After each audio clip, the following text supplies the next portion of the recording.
Hi, everybody. Nice to be back. Uh, here's a question from Della Murphy. At the seminar last weekend, you mentioned to me that at my root center, the energy is stronger on the left side and the frequency is different than on the right. I'm wondering about that. Can you talk about what it means for energy to be stronger on one side than the other? And why would the frequencies be different on each side? What does that mean in our system, energetically and personally? Does that change as we become aware? It's an interesting question. Unfortunately, there's a little bit written about this, and mainly it's more in the line of supposition than it is in, how can I say this? There's sometimes inquiry is an attempt to understand something. And I think there's a basic leaning on this side of the fence, on this particular kind of question, that in the old mystical backgrounds that have been kicking around for quite a number of years, the left-hand side was of an individual was supposed to be related to emotion, and the right was supposed to be related to the will. In this particular instance, Della, what I was talking about was there was a comma in between what I said. I said your root center was on stronger, and comma, and then your left-hand side was a little stronger than the right. And what that often suggests is that one side is more dominant than the other, but it doesn't mean you don't have energy, but the frequencies could be different. Yeah. So what the heck does that mean? Well, not very many people have any clue about what that means, although there's a lot of commentary on it, which is, by the way, what is more inclined with us human beings trying to make sense of stuff. So in this particular case, you could say your emotional intensity has been stronger. And the other side, your will side, means if it's lighter, there would be more gentler engagement, but that's not necessarily always true either. Are there two different frequencies in most human beings? Quite often. Is there the same frequency in some human beings? Yes, that's true. The dilemma is that there's a whole lot we don't know. And if you're going to be honest about something, you've got to allow that and acknowledge the relationship that we have with an understanding of frequencies that are resident in our particular form as a human being. There are theories about what energies might be there, and there are some systems where you can talk for half an hour and certain questions can be asked, and then there's certain responses that are given by the individual, and that seems to denote that there are certain frequencies within that individual. But it doesn't mean it's on the left side or the right side. It means it could be that these are dominant frequencies within that individual. But at the same time, this identification process has been created by human beings as well. And these frequencies are often called rays, and really basically after the sun's rays, splitting into various colors in the rainbow, in a prism, on a prism, through a prism. And therefore, ideas come up in relationship to what these so-called frequencies are, what they mean and why they mean this and why they mean that. Quite a bit of supposition. Our technology is not advanced enough or subtle enough to engage with those particular kinds of frequencies that are suggested by some views.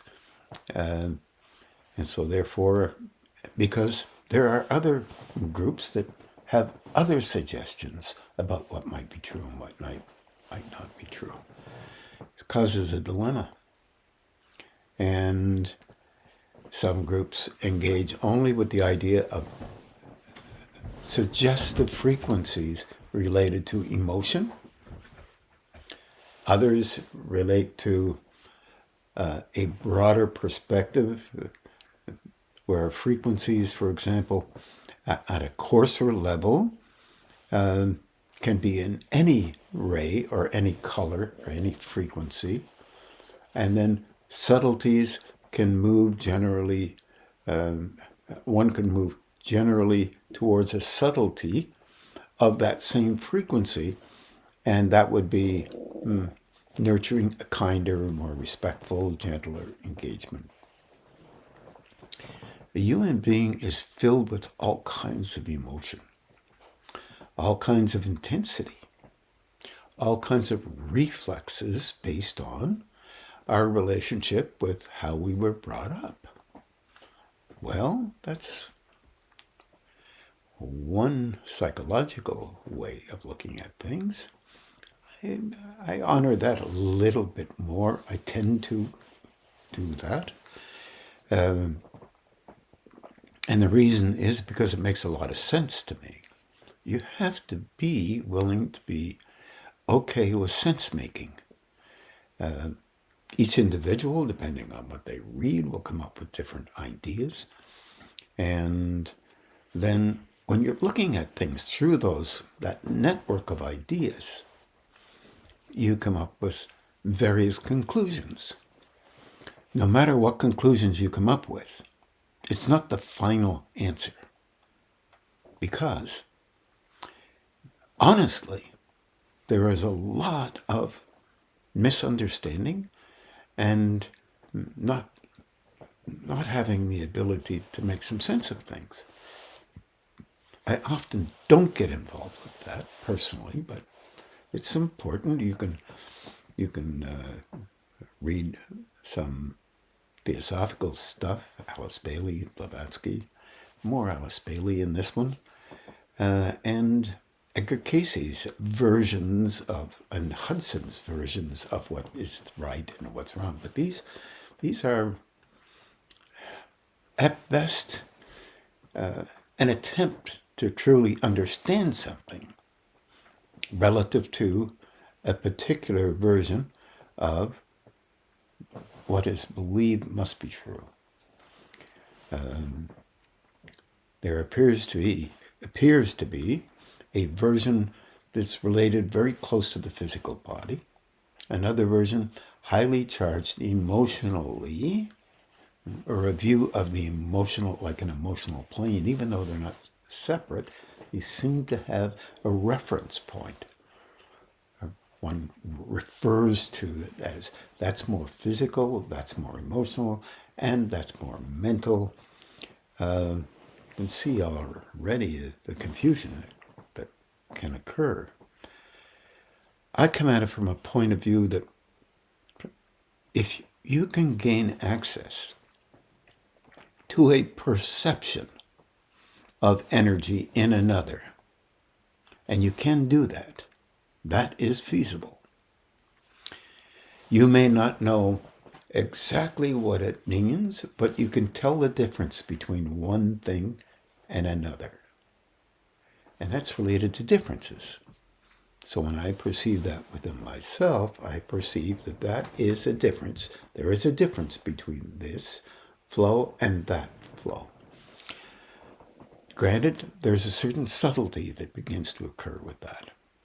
The problem with any engagement that we have as human beings is, quite honestly, is we have a commentary that's based on selective perceptions related to an individual. I try my best not to do that, but being imperfect, it can occur. Now, what does that mean?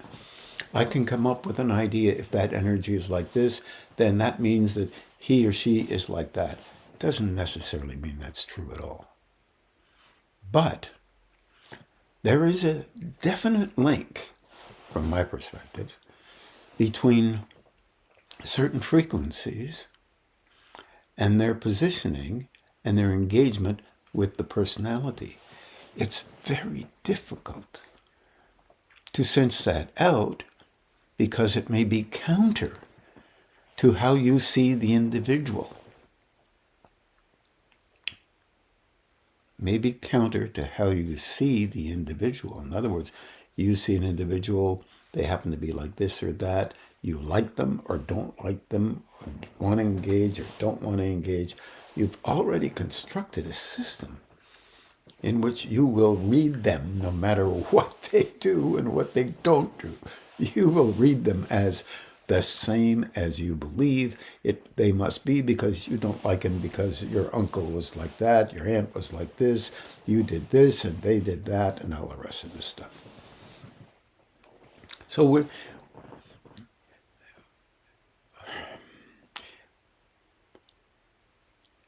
from my perspective, just from the way I see things, you have to look at it from how you see things.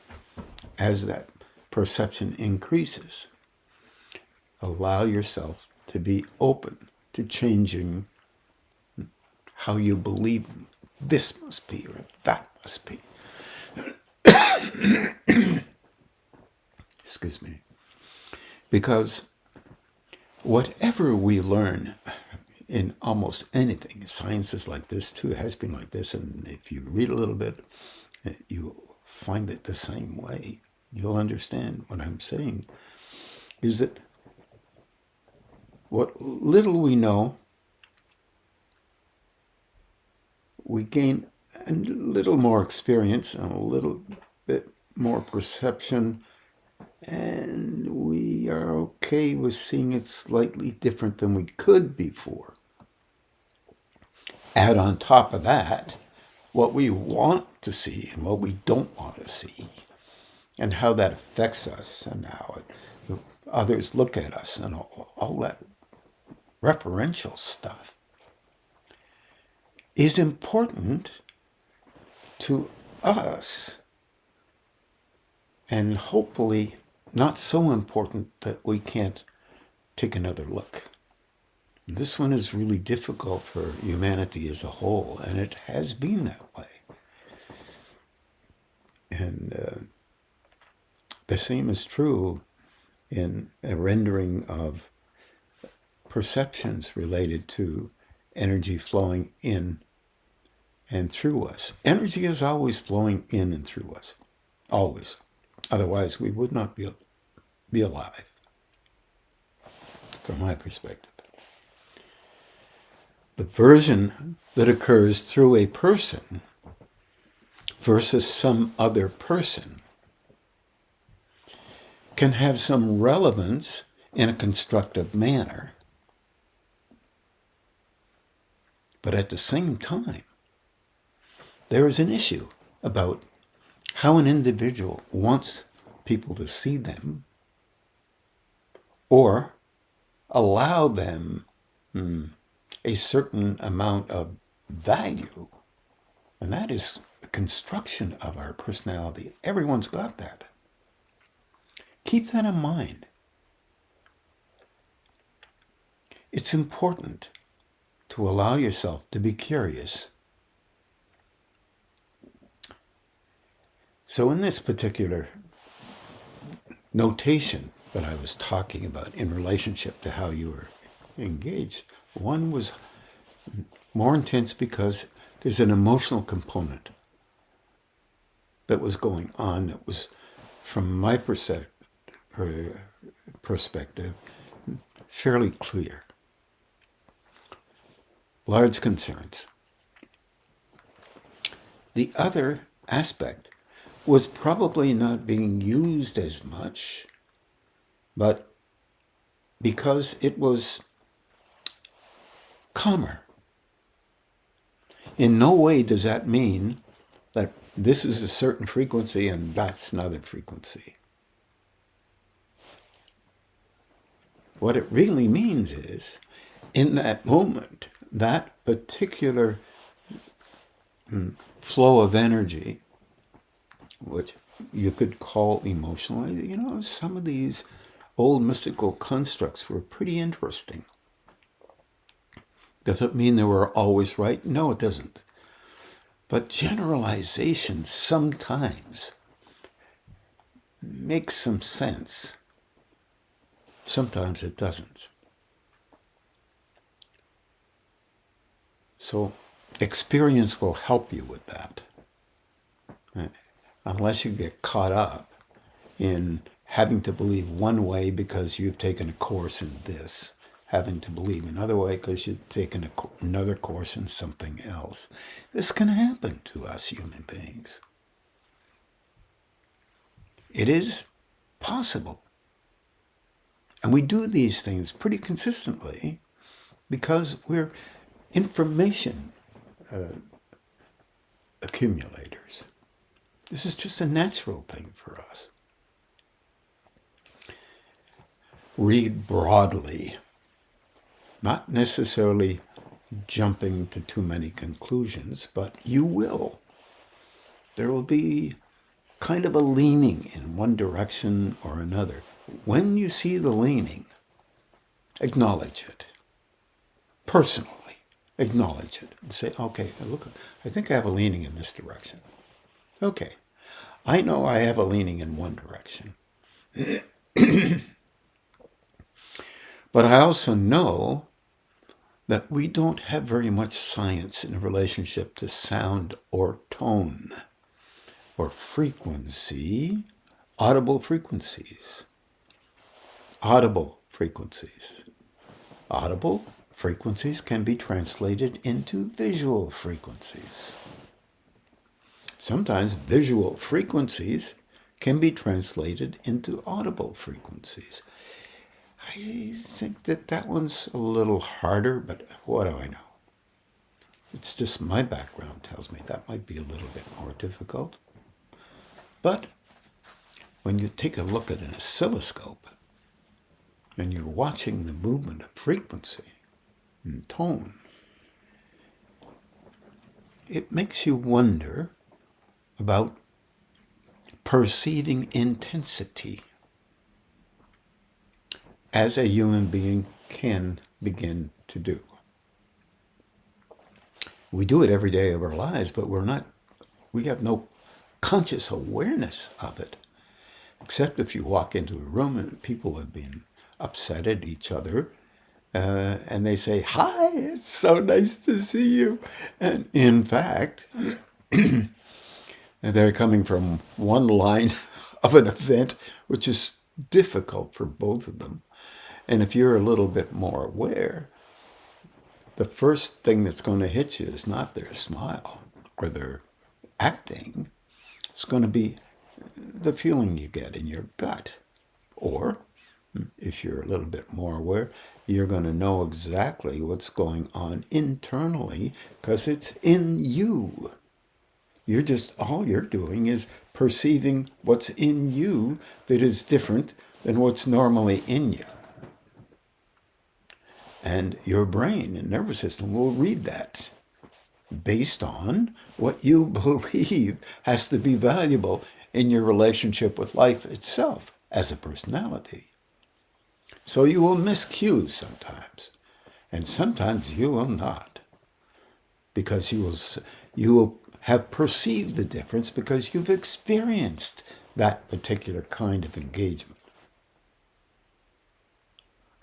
You have to then look out, because if you're really used to that kind of an engagement, you'll be perceiving that engagement in everything, because it will stimulate that energy coming from them. Them will stimulate what you do in your life. So learning how to see the difference between the two is not always easy, and it takes years of practice. And even then, you can mess up. Don't negate the idea that you can misread something. That will help you then to be more honest in your relationship with you. This is very difficult for us. We much prefer to be right rather than be not right. I won't say wrong. I'll say not right. So you can see the complexity of an honest engagement with another person. As you gain a stronger perception of these frequencies that occur, you won't be looking for, I need to know exactly what that frequency is. You won't be looking for that, because that will terminate your perception. Oh, it's green. Oh, that's it. I know, and that's right. Now you have stopped growing. You can't see the background. You can't see your own background. You can't see anything. All you can see is a thing. And we trust what we think we see. Not always as real as what we believe. And this is just a reality that's well noted scientifically. So you can see this is a little bit complicated. So as you can quiet down inside a little bit, to watch a little bit better inside, you're not going to jump to a conclusion about something. You're going to wait until you can perceive better, and you're quiet inside the best you can. And something may come up that's quite a bit different than what you believe as a personality. This, of course, means that you've shifted into another level, but still engage with this level. Both of them are there. It's often a miscue to understand that as soon as you shift into a particular state, you are no longer affected at this level. It's not true. But there are people who tell that story, and we as human beings are storytellers. And sometimes it could be true. Often it's not. Being honest about that within yourself is exceedingly helpful to you as a growing being. This is a tough one. It's very hard to do that. So knowing it's hard to do that helps you. You can ask questions about your assessments or your perceptions until you understand that something else is happening inside and you're understanding it from a different perspective. I wish that for everybody, including myself. And that might be called a little bit engaging with another state, a state that has no interest in you being right or wrong. That would be different. I don't know whether I've answered your question perfectly or not. I hope I've given you something to think about. About these kinds of questions, I always think there's always more. I admit I've read a number of things, especially back in the 70s, about all of this stuff. And I've always felt there was always so much more. We as human beings, in my opinion, are relatively young in how we proceed in understanding others. But we do the best we can. Perhaps at a later stage, we might be able to do better. In the meantime, we'll continue to tell stories about what we think we know for sure things are like, because this is the nature of movement.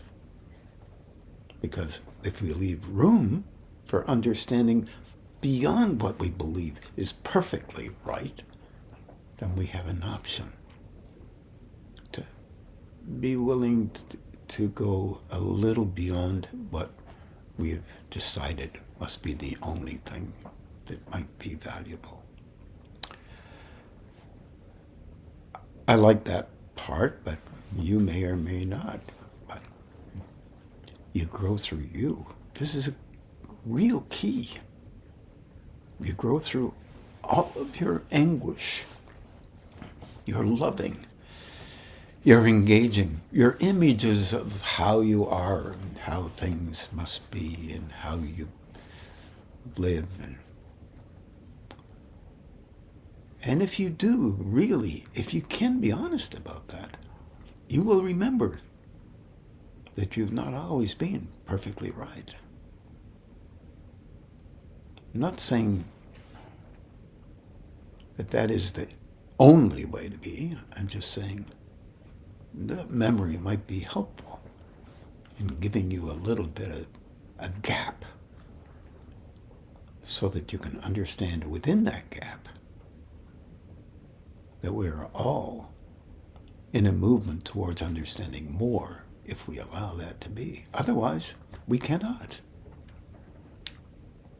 As an old Swami said to me one time, in an old glass, he says, if this glass is full, how can you possibly put any more in it? No matter what it looks like. The glass was full. He just poured the water out. He said, now, you see, empty. This I realized was an old story that so many swamis told so many people. It's not a bad metaphor, but it certainly got a giggle out of some of us that were there. Anyway, I wish you well with that one.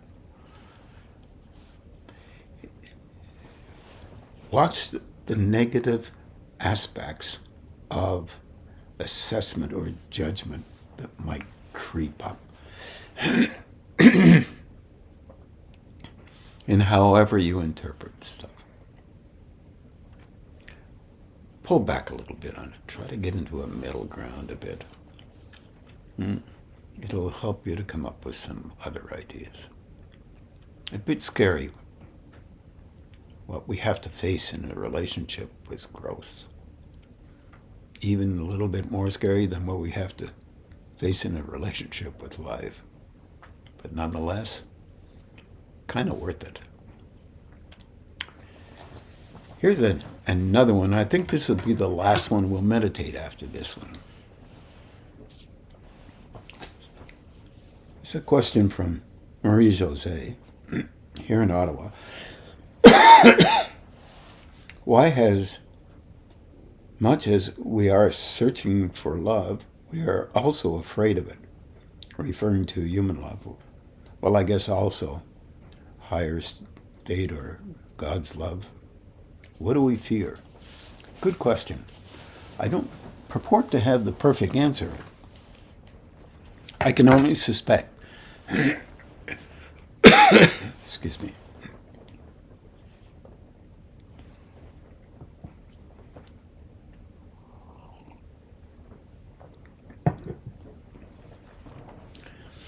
You've all heard me talk about the idea that there's constant engagement with energy flowing through us. I call it love. And why I call it love is that as it flows through us, it's just energy. And we use it for whatever purposes we wish to. You can call it will, assertion. You can call it elevation of your personality's version of life. You can call it protection of your importance because you're really scared that you're not that important. Protection of an image that might be this, it might be spiritual, it might be business, it might be just an image of being important because you attained something in life that was considered to be valuable. None of that's negative, but it's a use of will or purpose. One could say, whatever that purpose is. Usually those purposes are unconscious, but sometimes they're conscious. So whatever we use it for, there's a kind of freedom to do that. An expression of an individual's engagement with life here on these planes, physical, emotional, and mental, personality, soul, whatever you want to call it. And here we are, and we use this version of expression individually. We don't see that many do similar things to us. We don't see that. We see ourselves exclusive. We are in love with ourselves, using that love for the thing that we believe. We must use it for the purposes that we believe are useful in engaging with the world. Not being that smart is maybe a really good idea. No, maybe not. We all have a certain ingenious method of engaging the way we believe strategically, not really mostly unknown, but it can be strategically conscious. We use things to fulfill some version of how you think life should be led. And you love it when it works. You can even love it when it doesn't work. You can lean on the idea that you're not very capable and you can't do this and you can't do that. You have fallen in love with that. Often that's manipulated from your background. It's so hard to think that that could be true. And sometimes it's not. Sometimes you just get used to saying the same words all over again, whether they be positive or not so. But that's an aspect of loving you the way somehow you believe you need to be for a purpose that relates to having a purpose and a place, a position and place in the world. There's a deeper love than that, from my perspective. You have to think about this stuff.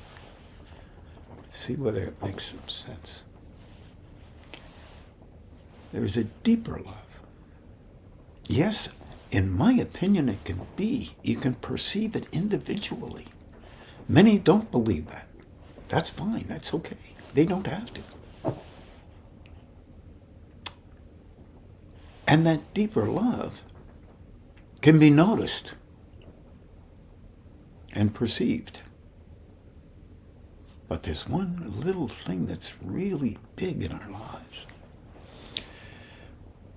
Once we attain a certain kind of reasonably on the edges flexibility that relates to allowing us to feel confident and okay with our lives, we want to keep that,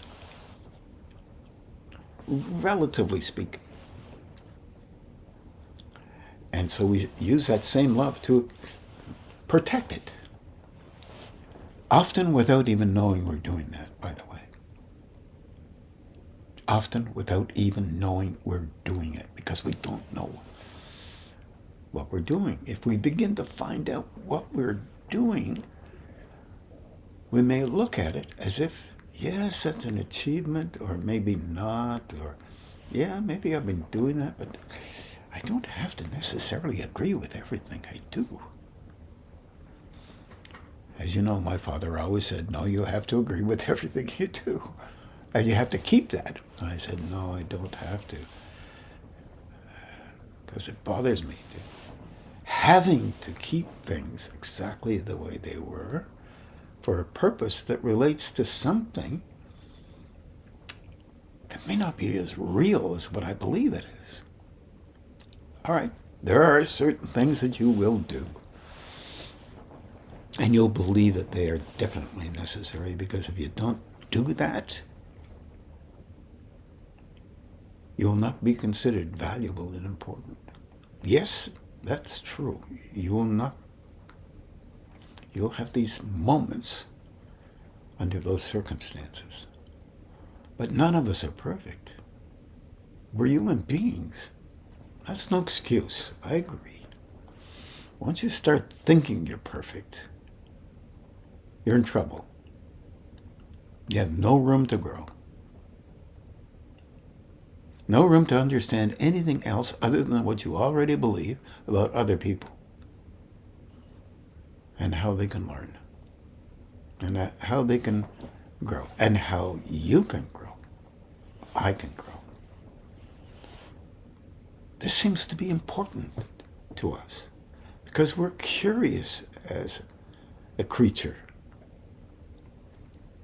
No matter what happens, we slowly move towards wanting to broaden our scope.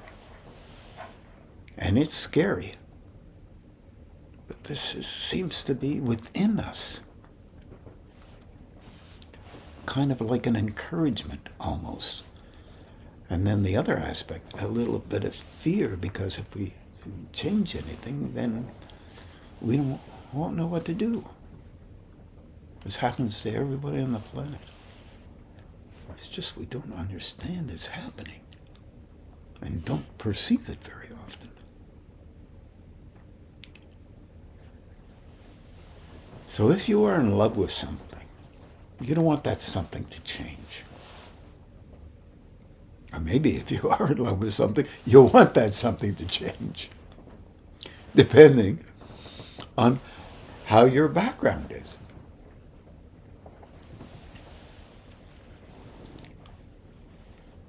This is not uncommon, as we all know.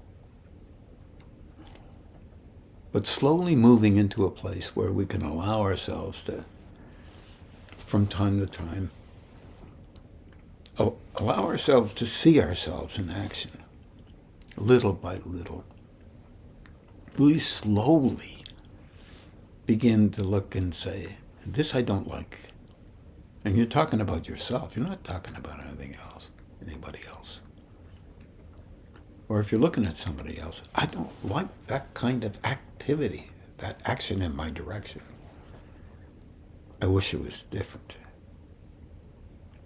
You have to be careful then, because you have a little cutout about that person. You're the one that's not going to change.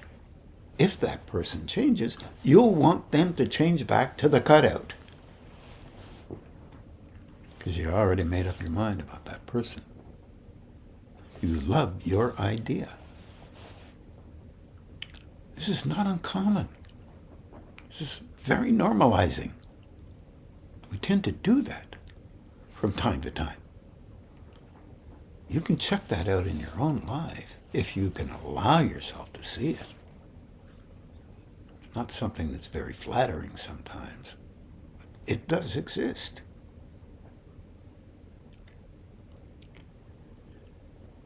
Scary.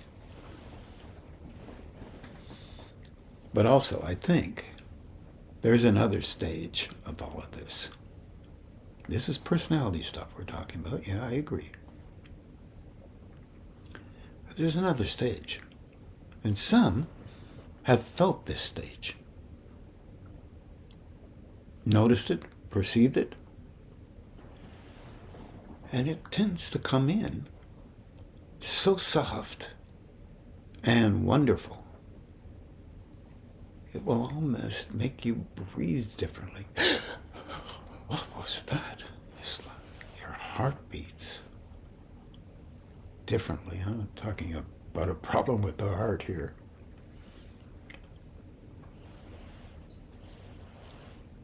It's gentle, it's respectful, it's kind, and it is loving. You can feel that. And sometimes it comes in at the wrong time. I mean, it interferes with how you think things should be. Just to help you to understand something beyond what you understand currently.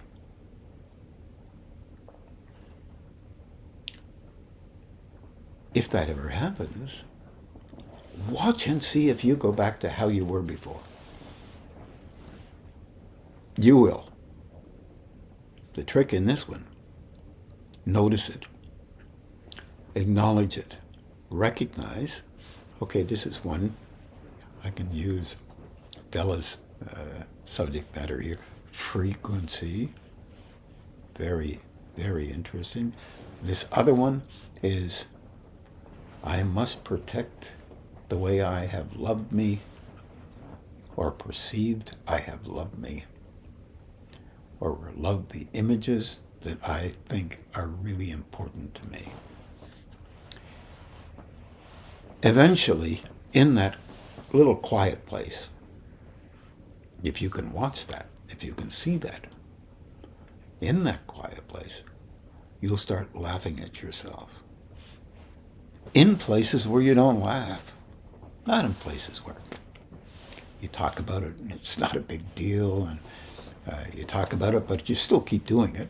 You talk about it like you already figured it all out and all the rest of the stuff. You know, that's self-protection. Is it allowed? All of us do it from time to time. Self-protection, I mean. Your version may be different than mine.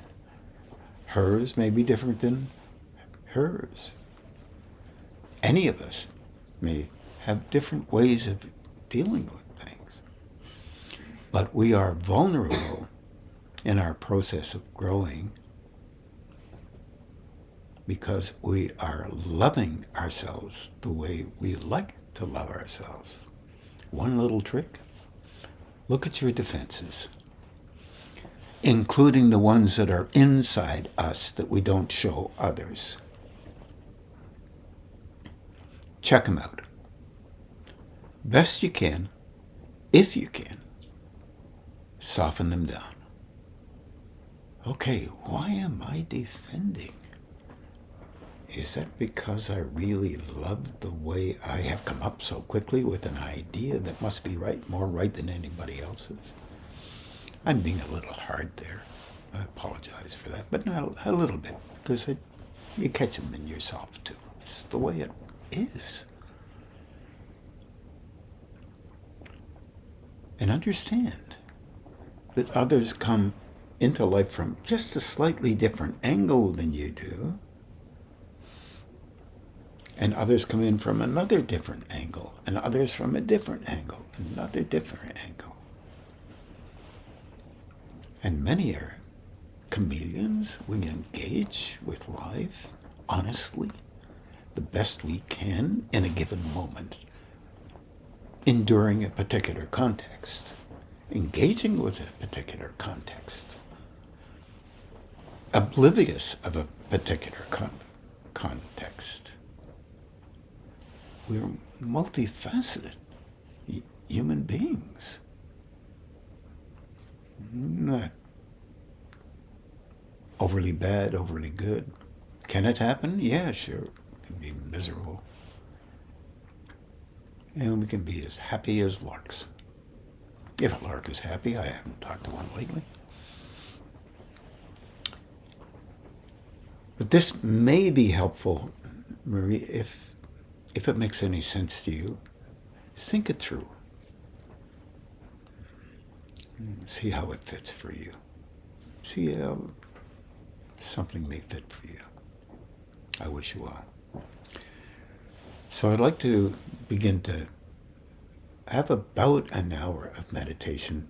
If you don't mind, we'll start now and wish everybody well. And please take care of yourselves. Please, if you don't mind, prayers for...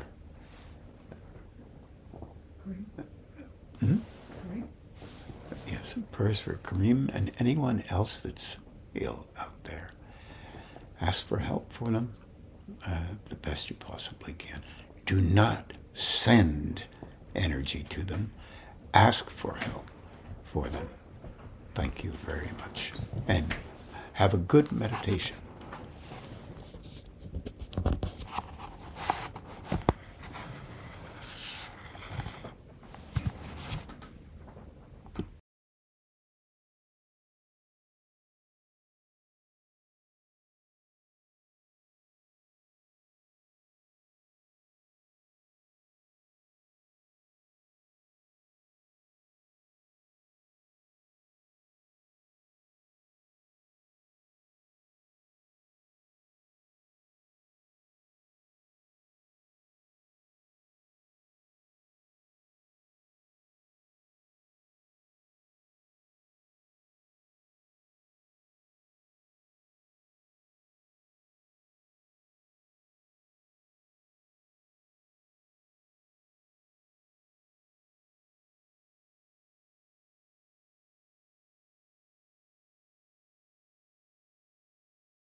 Shakti Sundari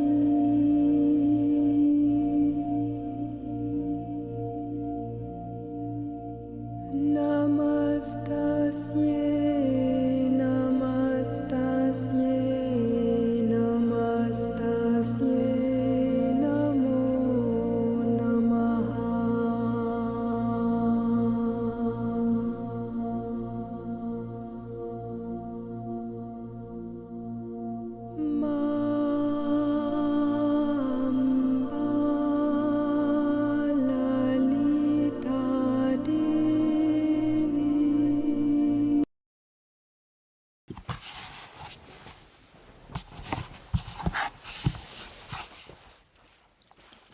Hi, everybody.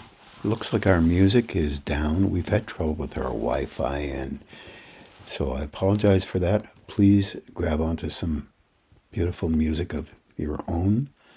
And at the end, we'll just do a very general balancing and grounding. And have a good evening.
Now we'll just begin to do a balancing and grounding. And have a good evening, everybody.